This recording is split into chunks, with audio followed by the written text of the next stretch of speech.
আরো বিস্তারিত অর্থাৎ বিশেষজ্ঞ মতামত জানাতে বিশেষজ্ঞ প্যানেল থেকে আমাদের সাথে আছেন সহকর্মী মোস্তফা আকমল। আমরা সরাসরি চলে যাচ্ছি তার কাছে। হ্যাঁ, ধন্যবাদ লোপা। 2026 সালের এই জাতীয় সংসদ নির্বাচন কি শুধুই একটি ক্ষমতা বদলের নির্বাচন, নাকি রাষ্ট্র বা সমাজের ভাগ্য পরিবর্তনের নির্বাচন? কারণ এই নির্বাচনে অসংখ্য নতুন ভোটার এবং ভিন্ন একটা প্রেক্ষাপটে হচ্ছে, সব মিলে কিন্তু এই নির্বাচন একটা অন্যতম গুরুত্ব বহন করে।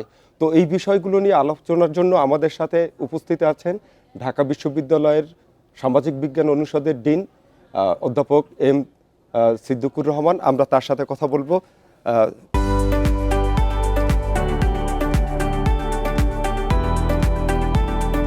স্যার, এই যে নির্বাচন যেটা হচ্ছে, এটা একটা ভিন্ন প্রেক্ষাপটে, একটা ভিন্ন আঙ্গিকে, নতুন উদ্দীপনা, নতুন আকাঙ্ক্ষা, গণ অভ্যুত্থানের পর যে জন আকাঙ্ক্ষা তৈরি হয়েছে, সেই বাস্তবতায় এই নির্বাচনকে আপনি গণতন্ত্র এবং সুষ্ঠু রাষ্ট্র ব্যবস্থাপনায় উত্তরণের কোন বাঁকে দেখতে চাচ্ছেন?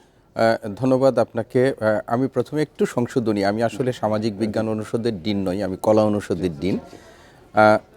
আগামীকাল ত্রয়োদশ জাতীয় সংসদ নির্বাচন এবং গণভোট একই সাথে অনুষ্ঠিত হতে যাচ্ছে। এই নির্বাচনটি আমাদের বহুল আকাঙ্ক্ষিত একটি নির্বাচন।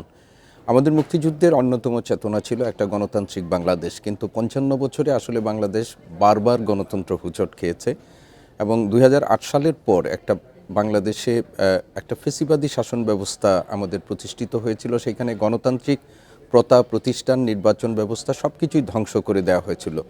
24-এর ছাত্র জনতার রক্তাক্ত গণ অভ্যুত্থানের মধ্য দিয়ে যে ইন্টারিম গভর্নমেন্ট প্রতিষ্ঠিত হলো ডক্টর মোহাম্মদ ইউনূসের নেতৃত্বে, সেই ইন্টারিম গভর্নমেন্টের কাছে বাংলাদেশের মানুষের প্রত্যাশা ছিল একটা অবাধ সুষ্ঠু নির্বাচন।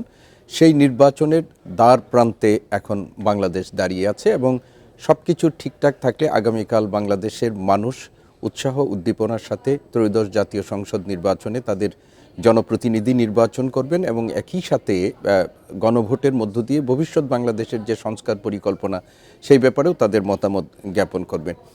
সার্বিক বিবেচনা যদি আমরা মনে করি যে এই নির্বাচনটা বাংলাদেশের গণতন্ত্রে উত্তরণের জন্য খুবই গুরুত্বপূর্ণ একটি নির্বাচন।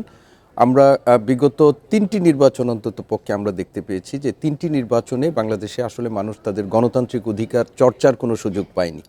তো সেই ক্ষেত্রে এই নির্বাচনের মধ্য দিয়ে মানুষ তাদের গণতান্ত্রিক অধিকার, ভোটাধিকার তারা চর্চার সুযোগ পাবে বলে আমরা বিশ্বাস করি এবং বাংলাদেশ একটা টেকসই গণতন্ত্রে উত্তরণের পথে বাংলাদেশের একটা অভিযাত্রা, নতুন অভিযাত্রা শুরু হবে, সেই প্রত্যাশাটা কিন্তু আমরা করি। সেটা আমরা দেখেছি যে ভোট নিয়ে কিন্তু একটা উৎসবের পরিবেশ তৈরি হয়েছে, যেখানে গতকালকে আমরা দেখেছি অসংখ্য লোক গ্রামে চলে গেছে, ঢাকা ফাঁকা হয়ে গেছে, একটা ভোট উৎসবের আমেজ আমরা পাচ্ছি। সেটা যেমন ঠিক আছে, নির্বাচনের দ্বার প্রান্তে আমরা চলে আসছি, কিন্তু আমাদের যে জন আকাঙ্ক্ষা যেটা ছিল 24-এর গণ অভ্যুত্থানে, সেই পথে আমরা যাচ্ছি কিনা, আমরা স্পেসিফিক ওই অংশটাতে আমি এটুকু বলতে চাই যে দেখুন, এইবার যে নির্বাচনী ব্যবস্থাপনাটা, একটা মানুষের একটা আশঙ্কা ছিল যে আওয়ামী লীগ বিহীন নির্বাচন, সেই নির্বাচনে মানুষের অংশগ্রহণ কি হবে। আমরা গতকাল যেভাবে ঢাকা থেকে মানুষকে মানে নিজ গন্তব্যস্থলে বা গ্রামে ভোটাধিকার প্রয়োগ করার জন্য যাচ্ছি, মানুষ কিন্তু একটা আশা নিয়ে যাচ্ছে।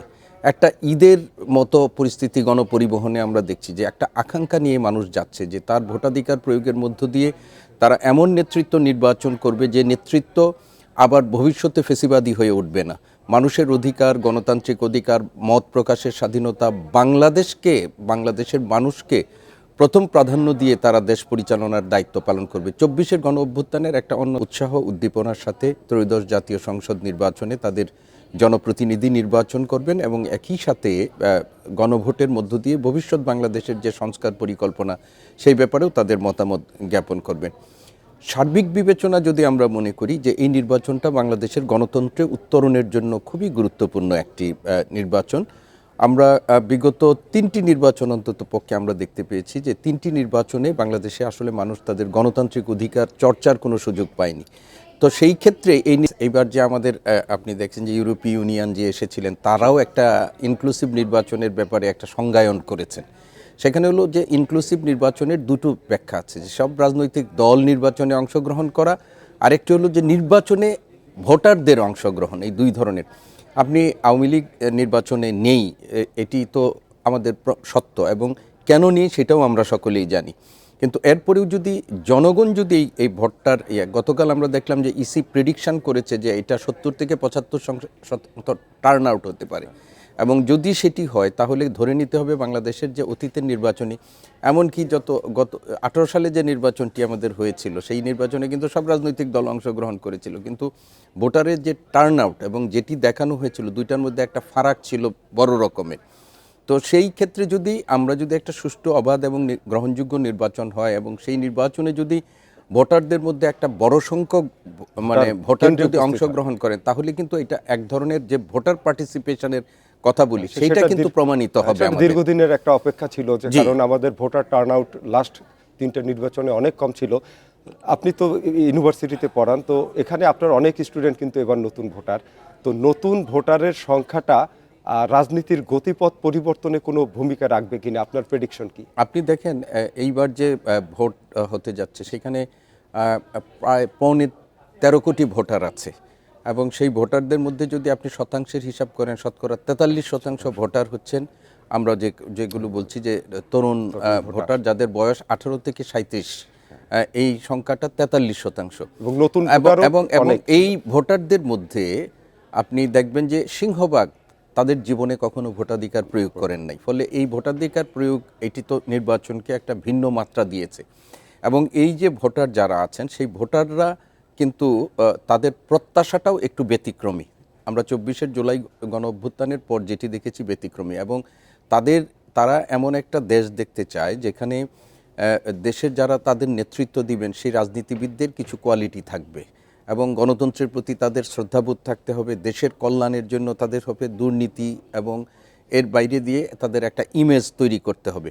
এবং আপনি এই তরুণদের যে ভাষা এবং ভাবনা এইটাকে অ্যাড্রেস করে রাজনৈতিক দলগুলোও কিন্তু এইবার তাদের যে ইলেকশন ম্যানিফেস্টো দিয়েছে সেখানেও কিন্তু এর প্রতিফলন হয়েছে।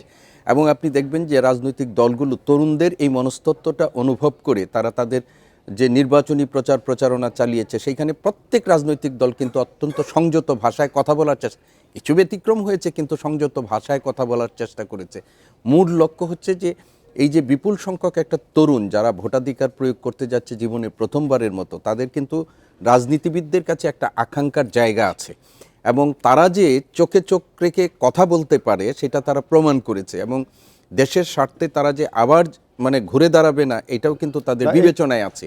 তো আমরা যেটা মনে করছি যে তরুণ ভোটাররা যারা আছেন, যারা এমন একটা মানে অভ্যুত্থান সংগঠনের মধ্য দিয়ে একটা ফেসিবাদী ব্যবস্থাকে তারা বিতাড়িত করেছেন, যদিও অভ্যুত্থান পরবর্তী সময়ে তাদের ভূমিকা নিয়ে অনেকের কাছে প্রশ্ন আছে, এবং যারা নেতৃত্ব দিয়েছেন তাদের অবস্থান নিয়েও মানুষের কাছে প্রশ্ন আছে, কিন্তু আমরা বলতে চাই যে এই তরুণ ভোটাররা যারা এই নির্বাচনের নিয়ামক শক্তি হিসাবে কাজ করবে জয় পরাজয়ের ক্ষেত্রে, তাদের প্রতি মানুষের যে জন আকাঙ্ক্ষাটা শুধু রাজনৈতিক দলগুলোর কাছে প্রত্যাশা করলে চলবে না, তাদের কাছেও কিন্তু একটা দায়িত্বশীল আচরণ ভবিষ্যৎ বাংলাদেশ বিনির্মাণের ক্ষেত্রে।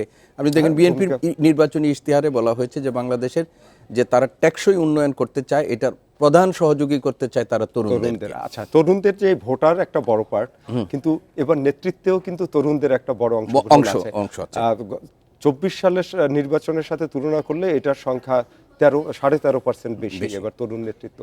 তো তরুণ এবং প্রবীণ এই যে নেতৃত্বের লড়াই, এবার এই বিশ্লেষণটা আপনি কিভাবে করতে চান? দেখেন, একটা দেশ পরিচালনার জন্য তারুণ্যের প্রয়োজন আছে, কিন্তু অভিজ্ঞতারও দরকার আছে, এবং এই দুটো জিনিস যদি একত্রিত হয় তাহলেই কিন্তু কাঙ্ক্ষিত লক্ষ্যে পৌঁছা সম্ভব হয়। এবং সেইটাই বিবেচনা রেখে হয়তো রাজনৈতিক দলগুলো নবীন এবং প্রবীণের একটা মানে প্রার্থী নির্বাচনের ক্ষেত্রেও তারা কিন্তু একটা মিশেল করেছেন, এবং এটা খুবই যৌক্তিক। আপনি তারুণ্যের আমরা একটা ধর্ম আছে, সেই ধর্মের অনেক সময় কিন্তু যুক্তি এবং তারুণ্যের ধর্ম কিন্তু উপেক্ষা করে। তো সেই জন্য রাষ্ট্র পরিচালনার মতো একটা গুরুত্বপূর্ণ দায়িত্ব যখন কারো কাঁধে, সেখানে যদি মানে প্রবীণরা যদি তাদের অভিভাবক হিসাবে তাদের সাথে থাকে এবং তরুণরা যখন নতুন বিশ্ব বাস্তবতায় তাদের চিন্তা নিয়ে যখন যাবে, দুটোর যদি সমন্বয় হয় তাহলে কিন্তু একটা খুব ভালো মানে কাজ হয়। তো ফলে আমি মনে করি যে এটাকে আমরা কোনো প্রতিদ্বন্দ্বিতার জায়গায় দেখতে চাই না, বরং একটা প্রতিযোগিতার জায়গায় দেখতে চাই না, একটা সহযোগিতার জায়গায় এবং একটা সমন্বয়ের জায়গায় আমরা দেখতে চাই। এবং আগামী জাতীয় সংসদে যদি নবীন প্রবীণের যদি সমন্বয় ঘটে, আমি মনে করি বাংলাদেশের জন্য এটা একটা ইতিবাচক হবে, এবং ভবিষ্যতে আস্তে আস্তে এই নবীনের সংখ্যা তরুণদের সংখ্যা, এটা কিন্তু রাজনীতিতে আরো বেশি যুক্ত হতে হবে। সেটা অবশ্যই দেশের জন্য আশাব্যঞ্জক। আর একটা বিষয়, ভোট কিন্তু কালকে শুধু একটা না, দুইটা ভোট। হ্যাঁ, গণভোটও আছে, হানা ভোট। এই ভোট নিয়ে আপনার আকাঙ্ক্ষা কি? দেখেন, বাংলাদেশে এটা আগামীকাল যে রেফারেন্ডামটা হতে যাচ্ছে, এটা চতুর্থ রেফারেন্ডাম হবে। এর আগে বাংলাদেশের মানুষ 3বার রেফারেন্ডাম দেখেছে, কিন্তু এইবারের অভিজ্ঞতাটা হচ্ছে একটু ভিন্ন। সেটা হলো যে আপনি একই দিনে 2টা ভোটাধিকার প্রয়োগ করবে, এবং আগে যে রেফারেন্ডামগুলো হয়েছিল সেই রেফারেন্ডামগুলোর প্রশ্ন সংখ্যা একটা ছিল, আপনি রাষ্ট্রপতি হিসাবে তার প্রতি সমর্থন আছে কিনা, তার কর্মকাণ্ডের প্রতি সমর্থন আছে কিনা, এই ধরনের ছিল যে দ্বাদশ সংশোধনীর প্রতি আপনার সমর্থন। এইবার কিন্তু অনেকগুলো বিষয় নিয়ে আছে, ফলে ভোটারদের মধ্যে হয়তো কেউ কোনোটাকে সমর্থন করেন, কোনোটাকে সমর্থন করেন না, এই ধরনের মনোবৃত্তি আছে। আর যেহেতু জাতীয় সংসদ নির্বাচন, রাজনৈতিক দলগুলো কখনো কখনো এই আপনার এরাই তো নির্বাচনের প্রধান স্টেক হোল্ডার, প্রত্যেকেই কিন্তু নিজেদের জাতীয় সংসদ নির্বাচন এবং প্রার্থীদের মার্কার পক্ষেই তারা বেশি বেশি প্রচারণা চালিয়েছে। হ্যাঁ ভোটের জনগণকে উদ্বুদ্ধকরণের ক্ষেত্রে রাজনৈতিক দলগুলোর সেই অর্থে তারা সময় ব্যয় করেন, তবে সরকার এই হ্যাঁ ভোটের প্রশ্নে মানুষকে উদ্বুদ্ধকরণের চেষ্টা করেছে। তবে আমি মনে করি যে আমরা যতটুকু মনে করছি যে মানুষ হ্যাঁ ভোট রেফারেন্ডামের ব্যাপারে আগ্রহ নেই, সেটা কিন্তু ঠিক না। আমাদের সোশ্যাল মিডিয়ার কল্যাণে বা মানুষ এখন কিন্তু প্রতিনিয়ত সব কিছু খবরাখবর রাখে। তো আমার ধারণা যে মানুষ হ্যাঁ না সেইটা বড় কথা না, তারা সেইখানেও তাদের মতামত প্রতিফলন ঘটাবেন। এবং যতটুকু আমরা দেখতে পাচ্ছি যে মানুষের মনের মধ্যে এই ধারণাটা করা হয়েছে, মানে বসেছে যে হয়তো বিস্তারিত কিছু না জানলেও যে হাতে দিলে আমার কি হবে, নাকে দিলে এটা মোটা দাগে তারা এটা বুঝে গেছে, এবং রেসপন্সও বোঝা যাচ্ছে যে কোন দিকে স্পষ্ট একটা ফলাফলের দিকেই যাচ্ছে, সেটাও বোঝা যাচ্ছে। লাস্ট একটা আপনার কাছে প্রশ্ন, যেহেতু নির্বাচন ঘিরে নানা শঙ্কা ছিল, নানা ধরনের গুঞ্জন ছিল, প্রথমে নির্বাচন হবে না, তারপরে হচ্ছে অনেক ঝামেলা হবে, সহিংসতা হবে, এখন পর্যন্ত যে পূর্বাভাস আমরা পেলাম তাতে কালকের ভোটটা কিরকম হতে পারে আপনার সংক্ষিপ্ত? দেখেন, এইবারের নির্বাচন নিয়ে মানুষের মধ্যে অনেক ধরনের মানে শঙ্কা ছিল, এবং আপনি গত 2-3 দিন আগেও অনেকে আশঙ্কা আসলেই কি নির্বাচন হবে, এই যে মানুষের মনে শঙ্কা, মানুষের মনে যে এই ধোঁয়াশাটা, এইগুলোর করণের ব্যাপারে কিন্তু আমাদের রাজনৈতিক দলগুলোরও কিন্তু একটা ভূমিকা আছে।